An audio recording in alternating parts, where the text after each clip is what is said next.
Carlos ele veio atender a uma solicitação naturalmente da PLB Sindicato, ele que acompanha toda essa demanda da educação aqui em São Miguel das Matas através da PLB, e esteve na Sucupira, uma escola na localidade da zona rural, 8 quilômetros da sede do município, e conversou com os profissionais da educação na oportunidade nesta quarta-feira pela manhã, e pode falar com propriedade com relação a essa demanda. A gente sabe que essa discussão já tem se esticado, tem se estendido ao longo dos últimos anos com relação ao plano do servidor público, porque foi aprovado o plano do magistério, com relação também à licença-prêmio e também com relação à efetivação do concurso, porque com relação a esses profissionais mais velhos.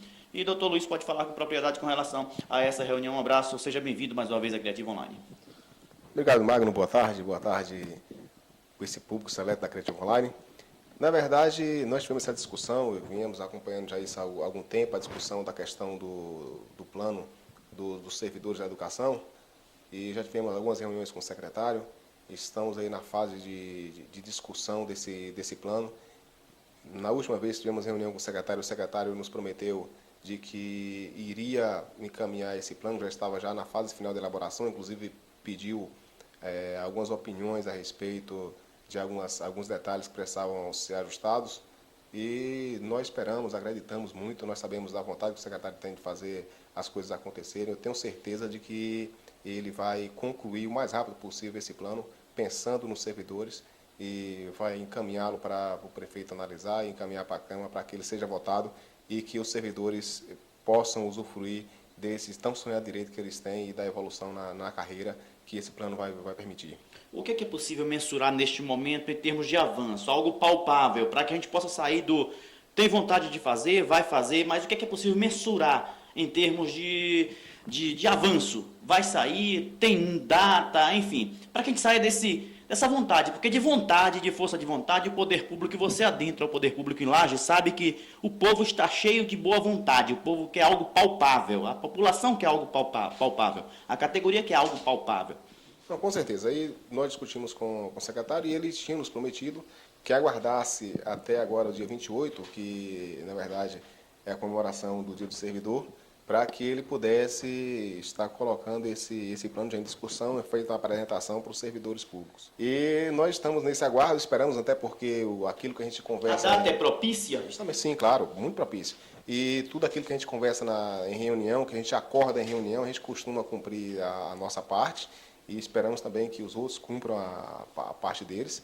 Então, nós estamos nesse aguardo. Enquanto não chegar esse dia, que foi o dia estabelecido e o dia combinado em reunião, nós não vamos fazer nenhuma ação que atropele esse acordado. Aguardar primeiro o prazo estipulado, justamente, a priori nas reuniões internas. Se elas não forem atendidas, naturalmente algumas atitudes deverão ser tomadas pela categoria. Claro, aí tomaremos outras medidas necessárias.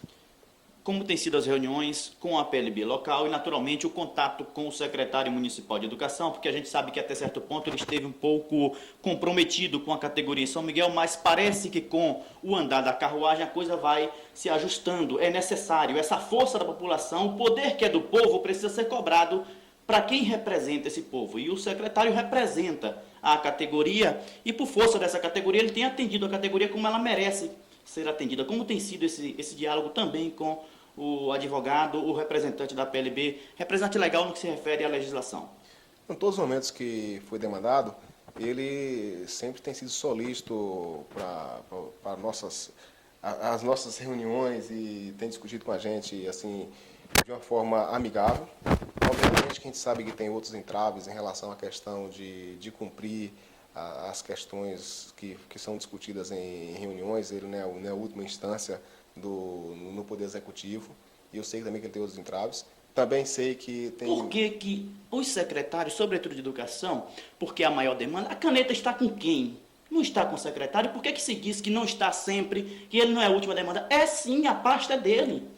Por que não? Justamente, legalmente. O que acontece, na verdade, é que o chefe do executivo é o prefeito. Sim, mas a pasta da educação é do secretário. Sim, mas alguns atos, eles são privativos do chefe do executivo. E isso, constitucionalmente colocado, alguns atos são privativos do chefe do Poder Executivo.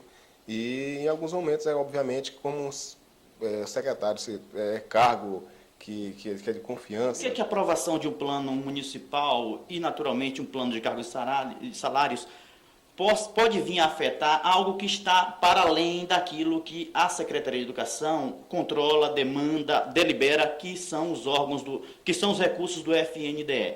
Parece que a preocupação tem sido mais essa, porque às vezes ultrapassa esses recursos, porque os recursos do FNDE, e aí nós temos recursos do Fundeb e outros recursos, são de total responsabilidade da Secretaria Municipal de Educação. É claro que a gente sabe que precisam da infraestrutura, essas outras questões. Será que é por conta disso, desses outros recursos, que não só do FNDE, que eles travam um pouquinho essa deliberação de alguns programas específicos, sobretudo com relação aos planos de cargos e salários? Olha, Priscila, se eu for falar para você aqui que é apenas um detalhe ou outro, eu estarei sendo superficial, porque, na verdade, isso influi, são várias situações que, juntas, em conjunto, né, que acaba influindo nisso. Mas eu posso dizer para você que a questão hoje que os municípios passam, que isso não é privilégio de São Miguel das Matas, nem só de Laje e outros municípios, são, na verdade, praticamente todos os municípios, principalmente do Nordeste, passa pela dificuldade financeira hoje que é grande. Eu havia comentado com as meninas hoje que os municípios tiveram uma queda muito grande do FPM, especificamente, nesse ano. E isso acaba comprometendo as finanças do município.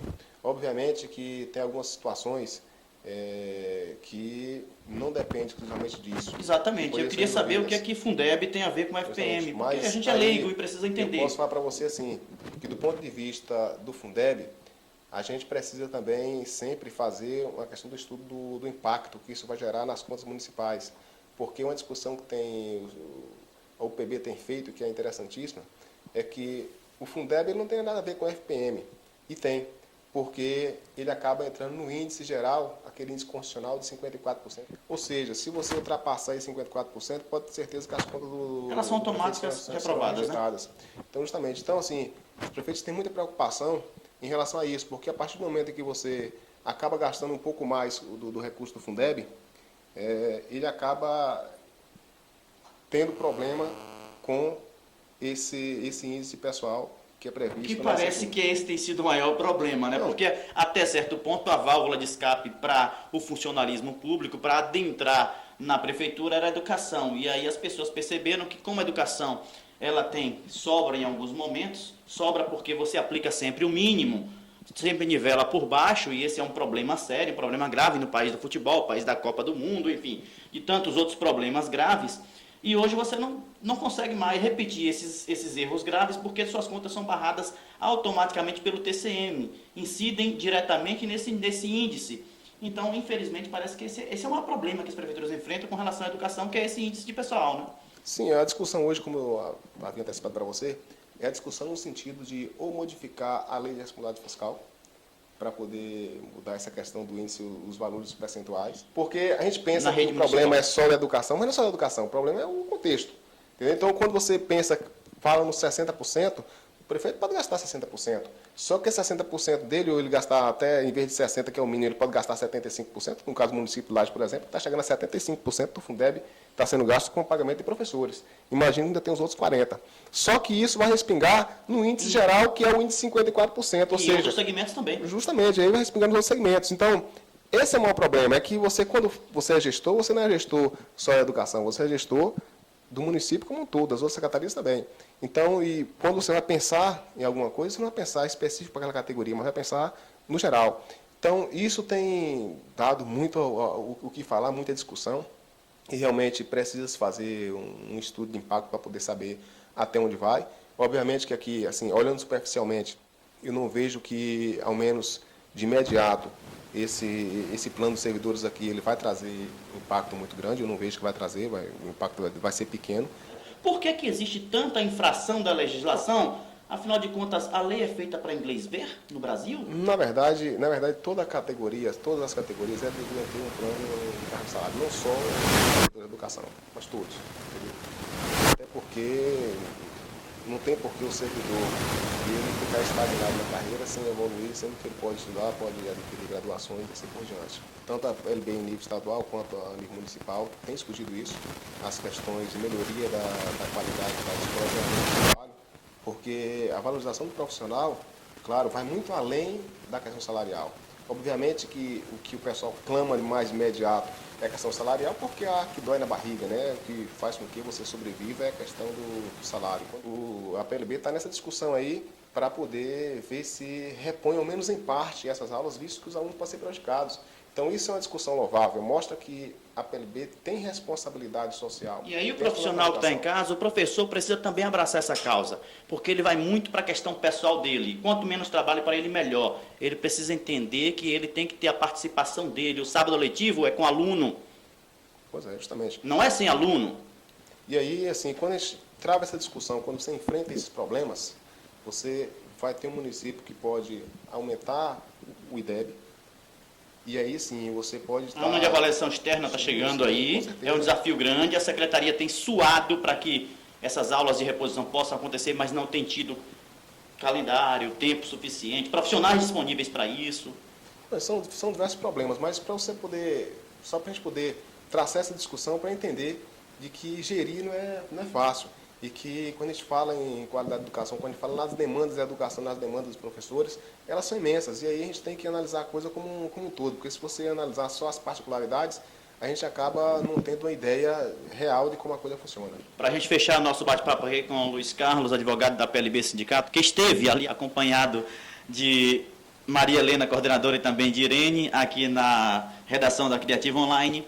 Uma discussão que tem sido pertinente, mas que parece que, mais uma vez, esbarramos com os interesses que são maiores do que interesses em avanço. 10% de PIB para a educação, essa é uma discussão velha, não tinha nem que se discutir, se é necessário, se aprova, mas a gente percebe que os desejos políticos partidários, parece que essas discussões dão pano para a manga e os desejos políticos perpassam essa vontade de avançar, essa vontade de que a educação possa tirar esse país que é emergente, é um país de terceiro mundo, e que muitos dizem que tem avançado. Quando você aumenta a Bolsa Família, a Bolsa Escola, você ratifica o problema brasileiro. Você não está melhorando em nada. Obrigado pela atenção. Magno, eu tenho dito que realmente a questão do PIB, dos 10% do PIB, é uma discussão salutar e que é feita com muita propriedade, porque realmente a educação precisa de mais recursos. Agora, eu tenho dito também que, assim, tem melhorado bastante. Se a gente for fazer uma análise nos últimos anos, nos últimos 15 a 20 anos, o Brasil tem avançado muito nas questões dos recursos para a educação, dessa da educação.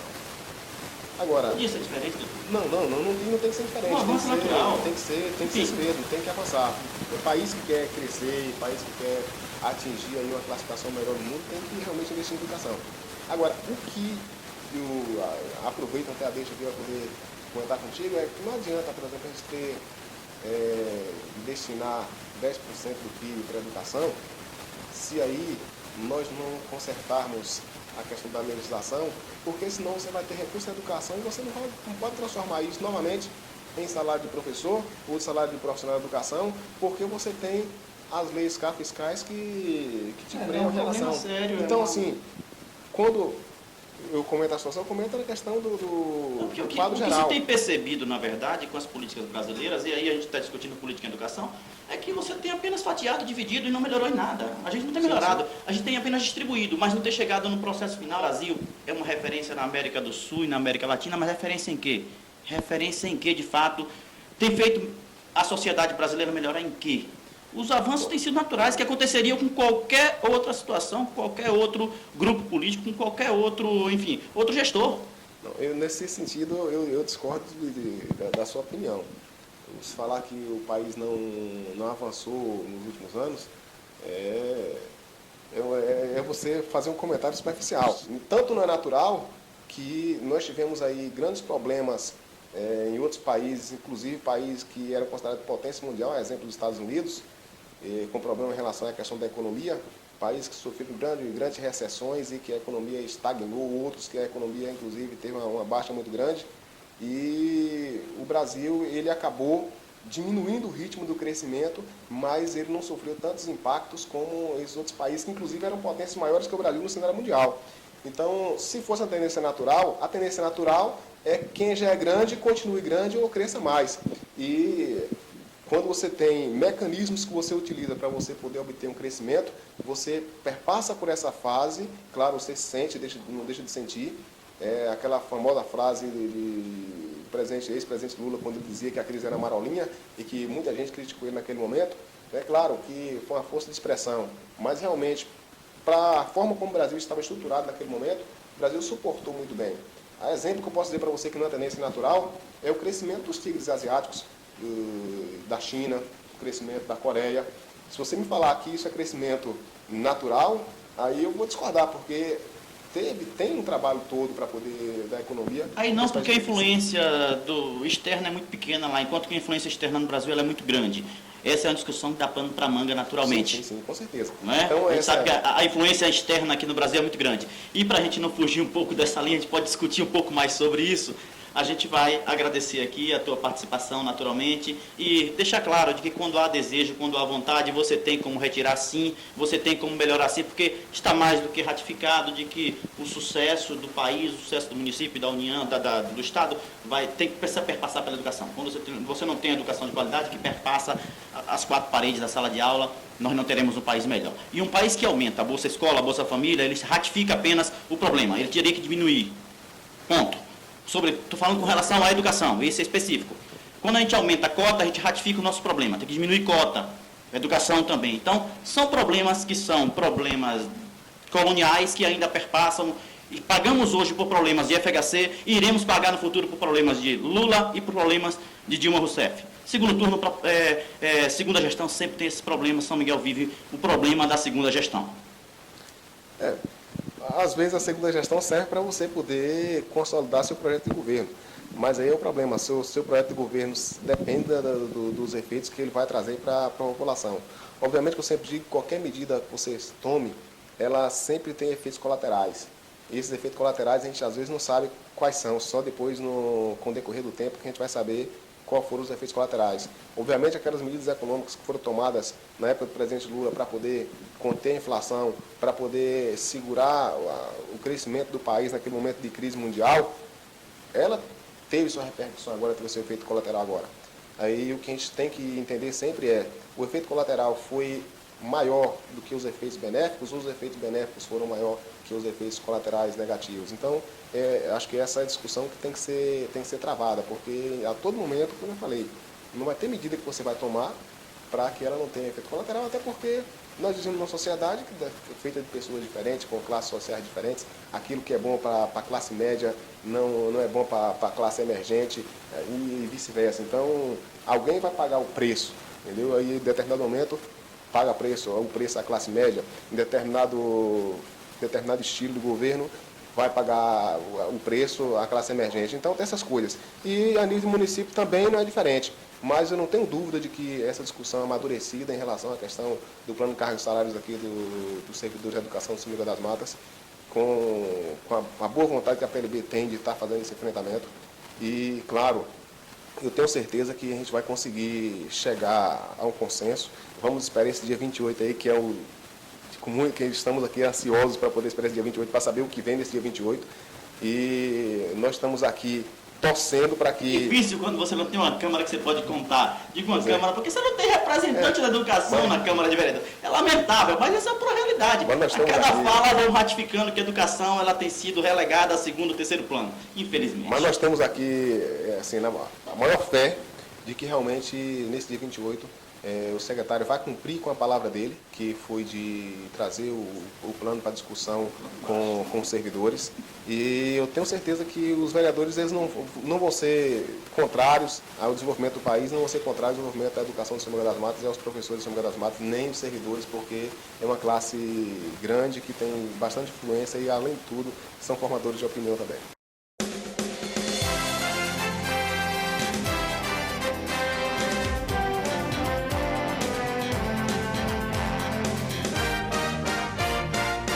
Criativa.